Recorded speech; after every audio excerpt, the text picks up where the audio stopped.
My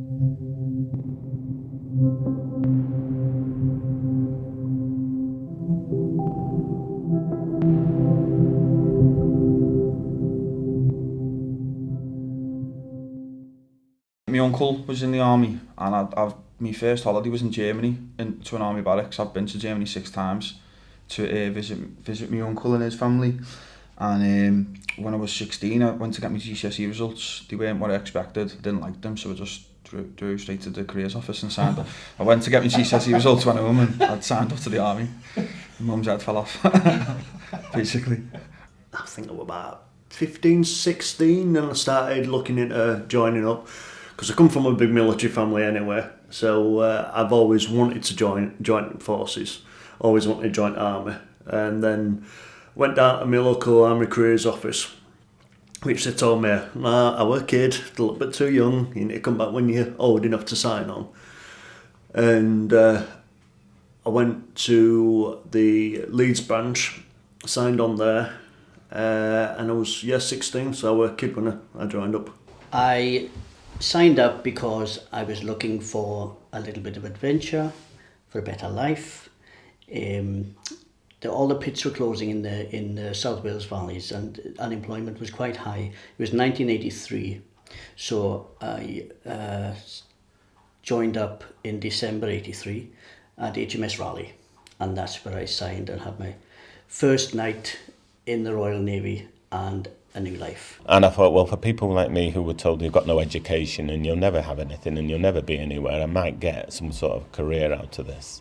Okay, so with that in mind, I was homeless actually at 15. I'd run away from home, and I slept in Salford by the Arches in Salford, and across the Arches was the Navy recruiting office. So it just seemed to one day I just got up and walked across the road and started the process.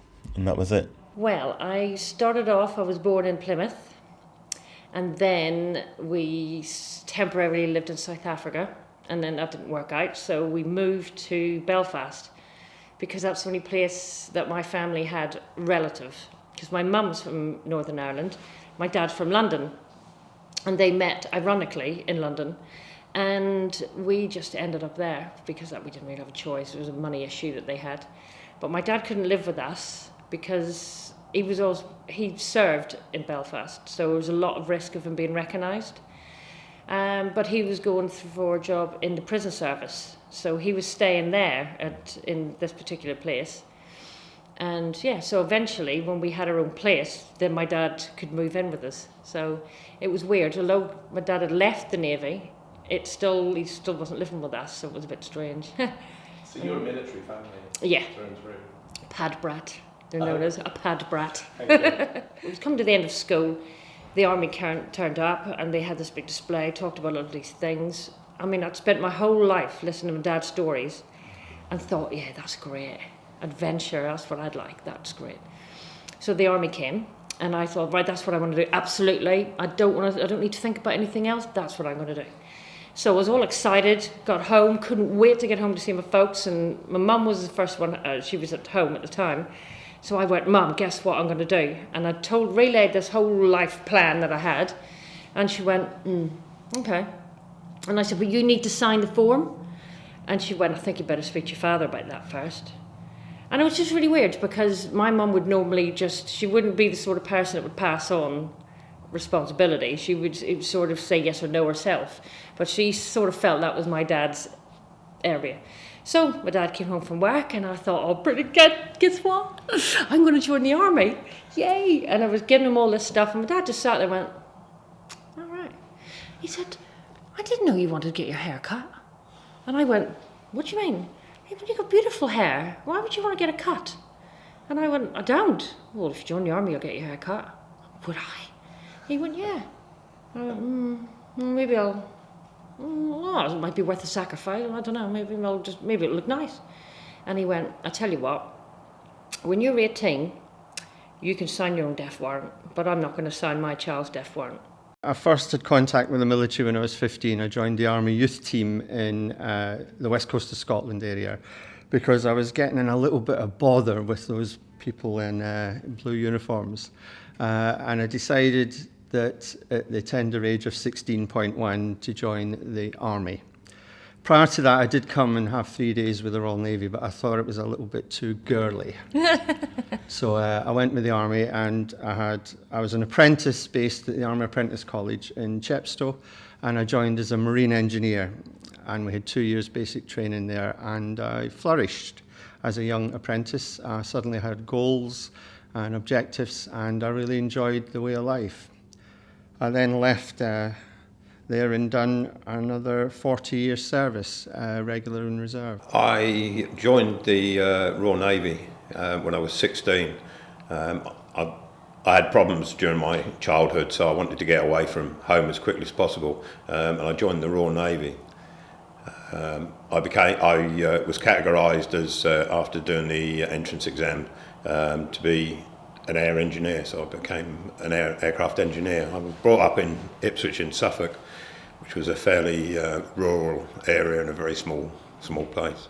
I went to Raleigh initially to do my 6-week basic training, which was a bit of a shock to the system, having to do what you were told and be nice and neat and tidy after your mother's done it all.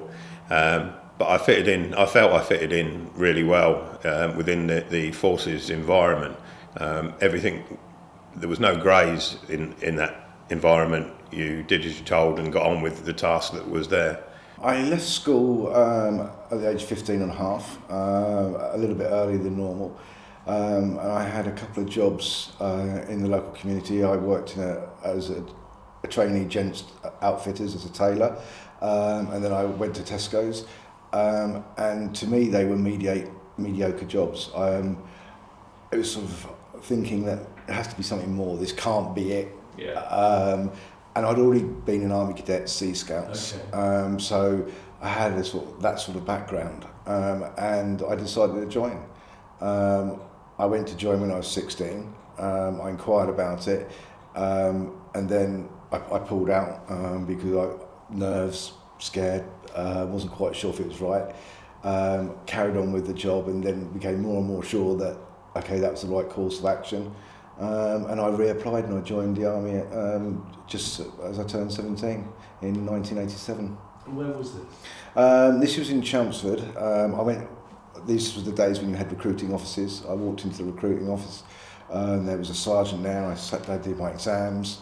He gave me a long list of regiments and that I could join, and I chose the Royal Artillery.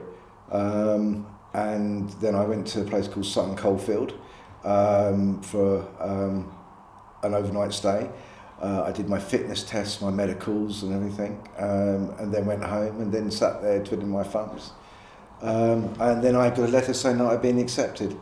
And in April 1987, I went to Woolwich, which was the Royal Artillery Training Depot at the time, and I started basic training. I was 18 when I enlisted. I actually wanted to go in as a boy soldier, but my mum wouldn't sign the form to let me go, so I served an apprenticeship as a toolmaker, and then as soon as I was 18 I joined the Army, and away I went. And the reason I joined was, at that time all the industry where I lived was shutting down. It was all, and the only thing really, the choice was the Army or the pit, and I couldn't go down the coal mine. It's just wanting my nature to do that, so I joined the Army. So what service did you join? Did you join the Army? Yeah. Which regiment? When I first joined the Army, I joined the cavalry, the 13th and 18th Royal Hussars, but I only stayed with them for 5 years and then I transferred. But my basic training, everything was with as a tanky. And where did you enlist? Was that your local town? Yeah, I enlisted in Doncaster town centre and joined the local regiment. The 13th and 18th Royal Hussars was a Yorkshire regiment. Now everybody says basic training was either great or horrible. Can you just give us an idea of what your basic training was like? Actually, I quite enjoyed it. I knew I was going in the Army, so I got myself quite fit, really fit to be fair. And I actually enjoyed the basic training. I enjoyed being with the guys. Like, to be fair, when I joined my regiment, I realised that basic training was nothing like the real Army. But still, I enjoyed the camaraderie, the things you learnt and the things you did. Was there any particular characters that you can remember who stand out, like jokers or idiots or whatever? Yeah. We had a lad in our troop, I suppose they called it back then, and he was always singing songs and carrying on, and he tried to make a living as a musician failed, and he joined the army and completed his basic training. He actually finished it to prove to himself that he could, and then he got out and he went away and become quite a successful musician. His name was Billy Bragg. You've got to be of a certain age to understand that, but Billy Bragg was actually in my intake when we joined up. So I enlisted into the Royal Navy when I was 18. Actually, the interview for that was probably a couple of years before that, because I went to Dartmouth, to the Britannia Royal Naval College at Dartmouth, to join as an officer. And I managed to pass the interview. So on the 12th of September 1973, I joined a rather extraordinary place with quite a terrifying looking college up on the hill overlooking the River Dart. Great. What can you tell us a little bit about your basic training? Yeah.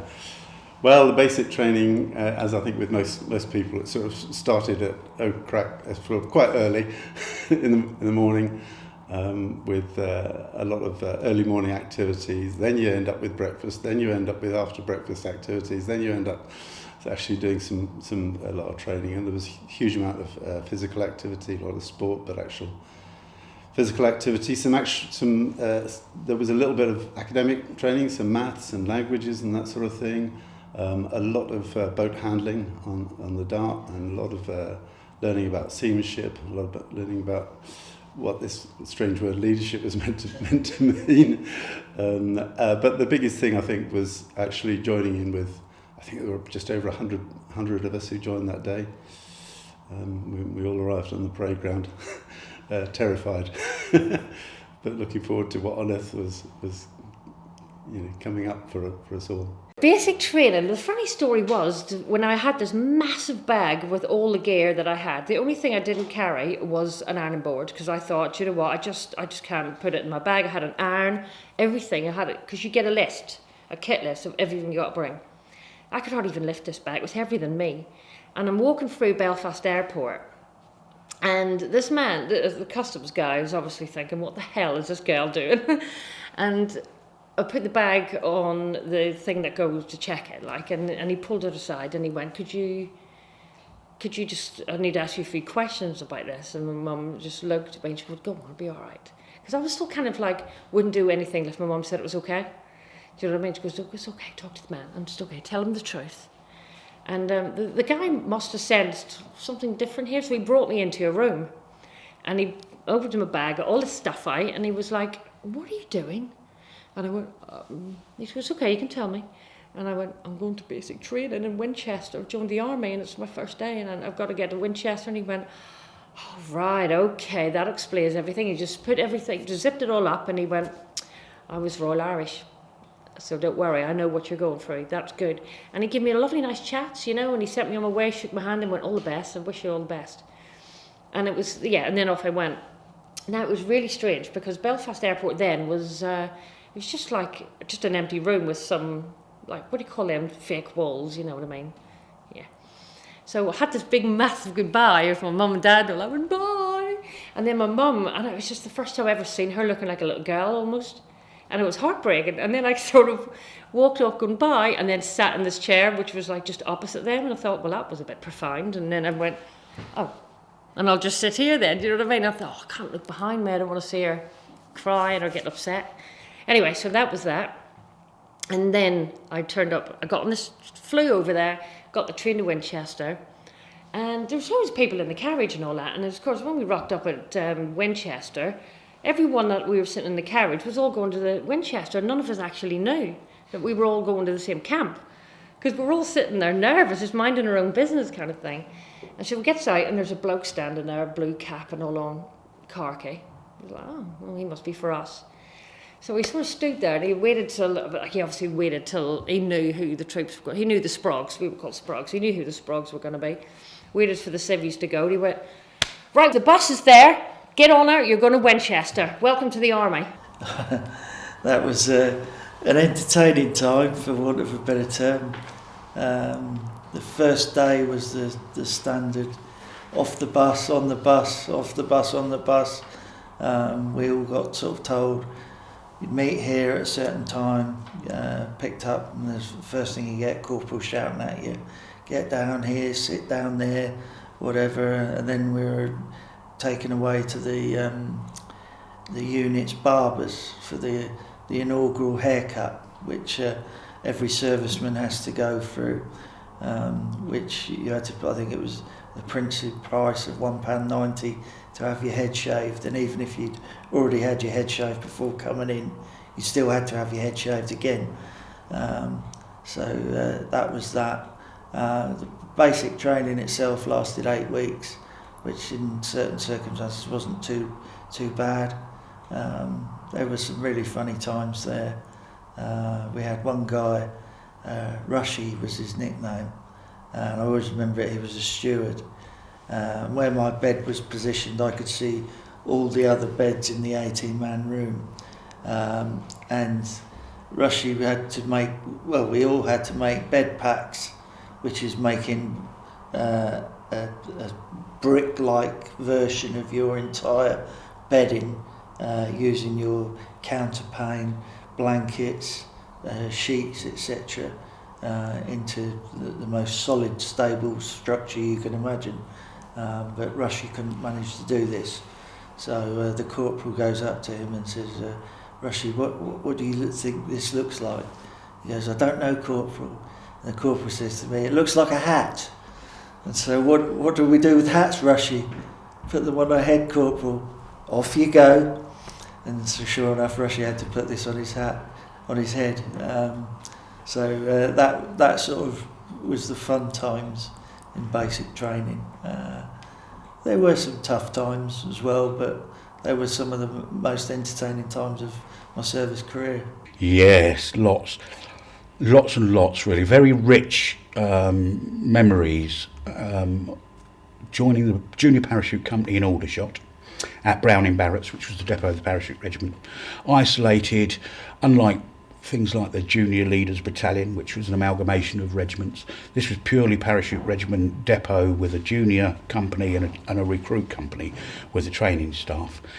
And we were all 16-year-olds. We were the youngest platoon in the juniors because we'd literally only just turned 16. So I joined 2 weeks after my 16th birthday. I had a year there where I formed the longest standing relationships and friendships that I've had throughout the course of my life. We had a whittling down process which quite would appear, for want of a better word, brutal. In terms of it was not just the physicality of it, it was the mentality of it. And if people, what the staff tended to do was make you challenge every day whether you really wanted to be there.